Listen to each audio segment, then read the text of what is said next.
তো এবারে চলুন থার্ড পজিশন সেটাও জয়েন্টলি থার্ড পজিশন অ্যাচিভ করেছে। তো চলুন এবার সো মাচ এভরিওয়ান। তো চলুন এই পর্বে আমরা এবার আসছি stall.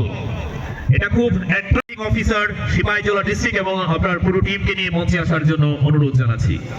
Joint district child protection unit ডাইস মিশন সংকল্প, একটা জোরদার হাততালি হোক।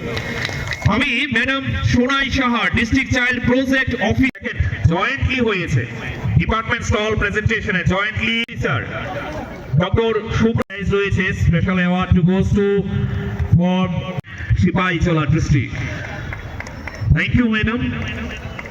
তো এবারে আমরা একে একে আনন্দিত ছিলাম যে আমাদের দিদিদের জন্য ছুটে এসেছেন আমাদের রাজ্যের জনপ্রিয় মুখ্যমন্ত্রী।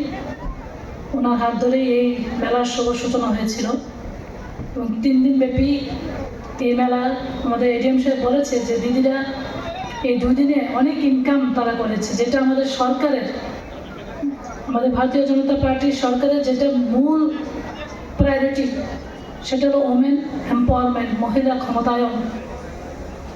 আমাদের দেশের যশস্বী প্রধানমন্ত্রী উনি অনুভব করেছেন এই দেশের যদি জনসংখ্যা নিরিখে আমরা দেখি অর্ধেক অংশ হলো মা বোন।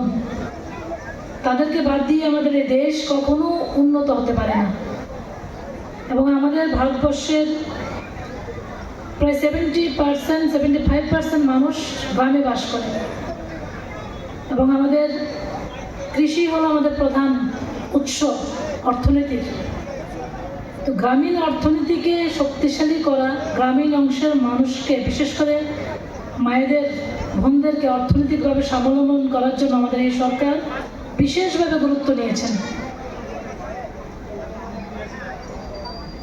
এবং আমি যদি বলি যে যতগুলি 2014 পর থেকে জাতীয় প্রকল্প যতগুলি আছে প্রত্যেকটা প্রকল্পের সঙ্গে আমাদের মায়েদের বোনেদের সম্মান, সুরক্ষা, অধিকার আমরা কিন্তু প্রত্যেকটা স্কিমের সঙ্গে সঙ্গে আমরা দেখতে পাচ্ছি। সেটা হলো যদি আমরা দেখি প্রধানমন্ত্রী আবাস যোজনা, সেখানেও প্রায় 70% ঘরের মালিকানা আমাদের মা বোনদের জন্য মোদিজি ঘোষণা দিয়েছেন, মায়ের নামে ঘর থাকতে লাগবে। সৌভাগ্য যোজনার বেনিফিট, বিদ্যুতের বিনামূল্যে বিদ্যুতের ব্যবস্থা, উজ্জ্বলা যোজনা এটাও আমার মায়ের সঙ্গে যুক্ত, শৌচালয় সেটাও আমাদের মা বোনদের সম্মান সুরক্ষার সঙ্গে যুক্ত। বিনামূল্যে 80 কোটিরও উপর ভারতবাসীকে বিনামূল্যে রেশন ফ্রি দেওয়া, সেটাও আমার মায়ের সুরক্ষা। আমি বলবো কারণ রান্নাঘরে মায়ের